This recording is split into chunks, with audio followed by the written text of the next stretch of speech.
What's up, guys? Welcome back to the shop. In today's video we're going to be taking this stainless steel scrub and we're going to see if we can make a knife out of it. And first things first, I'm going to clean it up with some acetone, get rid of any kind of residuals or residues it might have on it, and make sure it's nice and clean for my canister.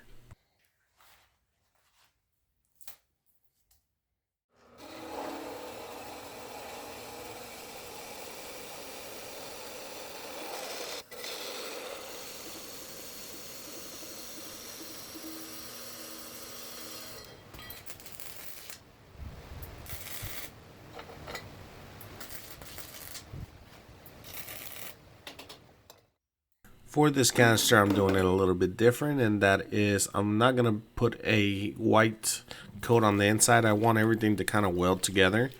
So instead of doing that, I'm going to give it a bath in vinegar. That way I can get all that rust out of inside of the canister to try to promote and make sure that everything sticks together on the inside.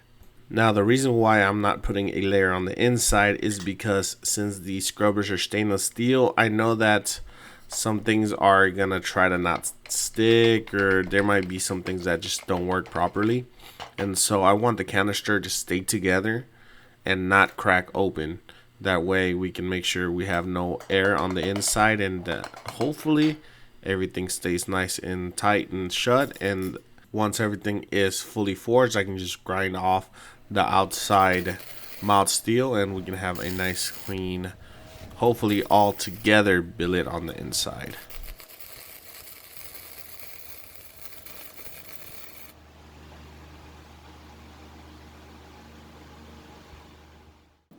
So I forgot to hit record on the first press, but I did my first press top to bottom as I tend to always do. And now I'm just trying to work everything back together. But as you can quickly see, nothing on the inside actually stuck to the can, which is a surprise, probably because of the stainless steel. But because of that, I ended up with a very weird billet that didn't quite come out the way I had anticipated, and that is because I did not plan on the canister opening up. After some playing around with the can, I finally got it all loose, and to my surprise, when I pulled it out, only half came out.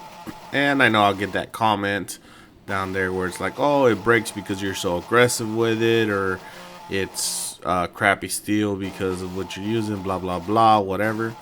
It has nothing to do with that. It's just the way the steel was stuck on the inside, and the fact that these billets are primarily made of powder, and the powder likes to break apart. That's why in the previous build that I made, I had a lot of splitting. And that is something I take into account as material loss. There's always going to be material loss, so always make sure I make enough material for what I want to be able to have in my final product. And in next week's video, I have one that has a lot less powder and there's virtually no cracking on it, and it's primarily just steel. And that just goes to show pretty much the difference between a billet that's made primarily of powder and one that has significantly less powder and much more solid steel on the inside.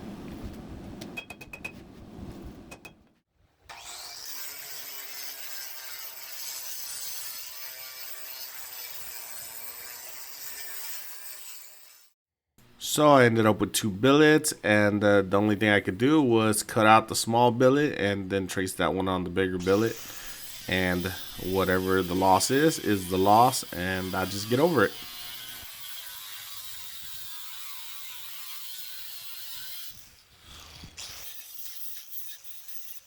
So this is nickel silver.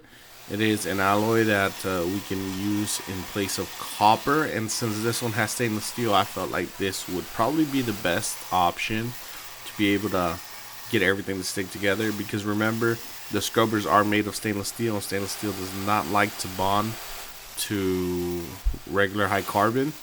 And to be able to get everything to stick together properly, I figured the best way was to be able to have a layer in between that holds both pieces together. One issue I did run into is I didn't know what proper heat to work it at, so I tried it at different temperatures, and I realized the hotter you go, probably the better. But if you go too hot, you could definitely melt it. So it has a sweet spot a little bit hotter than copper. And in my first presses, I noticed that the billet wasn't quite moving the way I wanted it. So then I got it hotter, and that is here where I'm moving it, and I'm roughly doing a little bit under welding heat. And so I had the bright idea that maybe I could forge it down. Maybe it doesn't hold like copper does. And yeah, I ended up delaminating it. So after a little bit of flux and a lot more heat, I was able to stick everything back together. But it definitely made me a little wary of how that end piece ended up sticking to it or not. Afterwards, all I'm doing is trying to get a consistent thickness and have enough good material to be able to work with. One thing I do gotta say is it's a lot easier to work with copper, since I'm used to working with copper, than with nickel silver.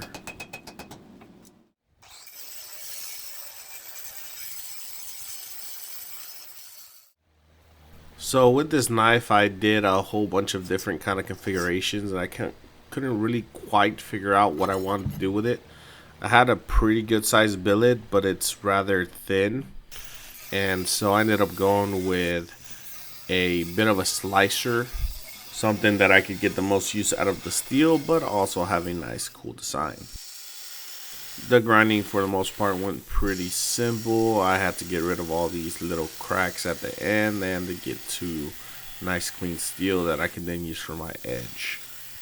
So I want to take a moment to talk to you guys about a little something personal, and that is that my brother-in-law has been in and out of the hospital over the last few weeks.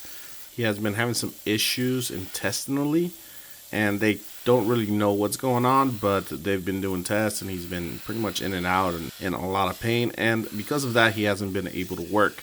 So a GoFundMe was opened up to help with their bills and with their hospital bills and all that good stuff. So I'd like to ask you, if you have any disposable income, $5-10, and you would like to donate to help them get back on their feet, I would really appreciate that. I will have it in the link down below, as well as in the pinned comment. And as always, I really appreciate you guys' support. So let's get back to our build. We have our quench. It comes out pretty nice, but one of the really cool things about it is that it really makes the grain on the inside pop. Alright guys, so we are out of the temper. You can see the pattern in there. Still not really sure if you can see it very well, but you can definitely, I can see it from here. You can definitely see it a lot more in there. Definitely has a pattern in there, so I'm very hopeful about that. The core steel is looking pretty good as well. You can see it on the back a lot better. We have our shim in there. One thing I am worried about is over grinding it, because I do have a little bit of warp. So I'm gonna hit it with the carbide peen and see how much I can straighten it, and then I'll hit it on the surface grinder to straighten it out again. And hopefully I don't have to take off too much material to be able to get the notches or the little divots that the carbide peen leaves in it whenever it straightens it. Other than that, it's looking pretty good and very promising. The carbide peen is such a pleasure to work with after testing the wobble on the knife and figuring out where my points of inflection are. I go on ahead and hit it with that peen in that area, and it causes it to dish out and straighten out. The only reason this actually works is because the carbide ball is harder than the actual steel of the knife, so it makes a divot. If I hit it with a regular hammer, I run the risk of just snapping it in two.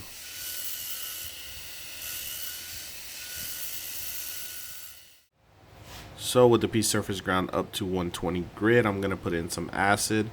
That way we can see where our core steel is and where we need to keep our lines. Of course, the core steel doesn't dictate where my edge will be, but it definitely is something that's very important to keep in mind when I'm working it. And sometimes if my edge can't be in my core steel, I have to take some more material off of one side to make sure I move that core steel back to the center. And so with that core steel as reference, I do my rough grind and grind in my bevels. But it's also pretty neat to get a little quick peek at that pattern. Even though the pattern is definitely going to change, nonetheless it's still pretty cool to see what that stainless steel scrubber looks like. And as always, I like to round off all my edges when I finish off my final grind and get it ready for hand sand.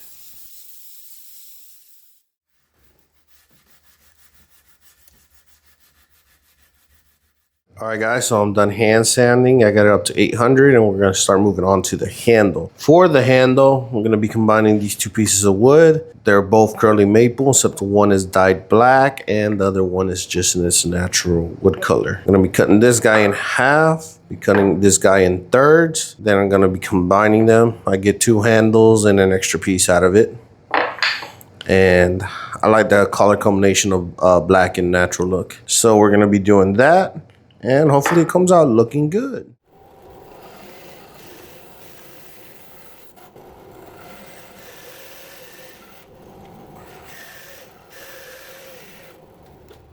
One of the main reasons I like to do two-part handle constructions for hidden tangs is because I can get pretty precise on the first part, and then on the second part I can do a much bigger hole that doesn't really require a lot of extra work, and that cuts down the fitting process by a lot. And here I didn't show it, but I also like to make the hole a little bit bigger on the front part towards the back side. That way I have to do a lot less filing to make sure I have a perfect fit. Once I have both pieces ready, I just go on ahead and put it together with some super glue. A lot of people might think super glue isn't really the best for this, but I have not had a single issue, and I've seen a lot of knife makers use it without an issue either.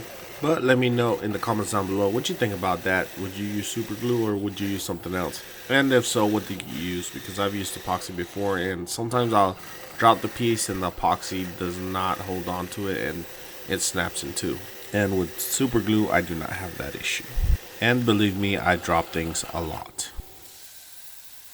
After laying out some lines for the height of the handle, I cut it on the bandsaw and then proceeded to do some lines for the width of the handle. There's no real right answers to this. I just kind of do whatever off the top of my head, and if it feels comfortable, then I kind of try to stick to those numbers. And I try to do a bit of a taper from the front of the handle to the back of the handle. That way it fits a little bit better in the hand. But that's just me. I like simple handles. I don't like all kinds of tapers and different angles and stuff. It does look cool, but it's a lot more time consuming, and the appeal is not there for me, so I don't really like to do it. After I knock down the corners, I go in and I smooth everything out, and I have a bit of an oval handle. And even that, I'm just kind of just testing it along the way. Sometimes I get a little bit more oval, sometimes I get a little bit more flatter. It's all just a work in progress. So now with the handle ready, I go into my ferric chloride for my knife to etch it out. I love the look of the lines. And afterwards I go into coffee overnight to make sure I get all those blacks to pop. And I am not disappointed.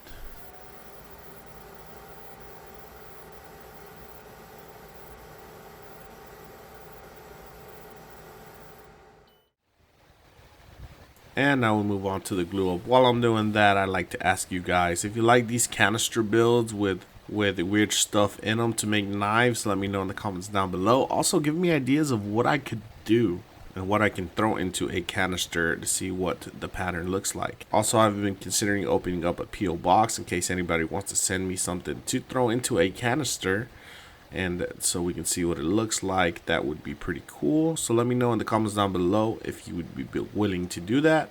That's definitely something I don't mind doing, because honestly it gets hard trying to get the creative juices going, trying to figure out what to throw into a canister. Also, if you liked the video, be sure to like, comment, and subscribe if you're not subscribed, as doing that definitely helps the channel grow and helps put these videos out to more people that might enjoy them. Overall, I was very happy with the sharpness of this knife. This thing was razor sharp. Normally I just do a little bit of cutting, but I kind of enjoyed it a little bit too much on this video. It just glided right through that paper with zero resistance whatsoever. And here is a final look at the knife. I really like the swirls that are in the blade and the way it looks with that stainless steel mesh in there. To be honest, that's what I expected with the copper one, but that one was a bit of a dud. But I have found pure copper to use, so I will be trying that again in the near future, and hopefully we get a better result. Also, if you like this knife so much you want to have it, it is for sale on my website in the description down below if you want to go and pick it up, as well as other cool knives and some cutting boards if you're interested in that. As always, guys, thank you very much for watching. I greatly appreciate y'all, and I will catch y'all on the next one. Peace.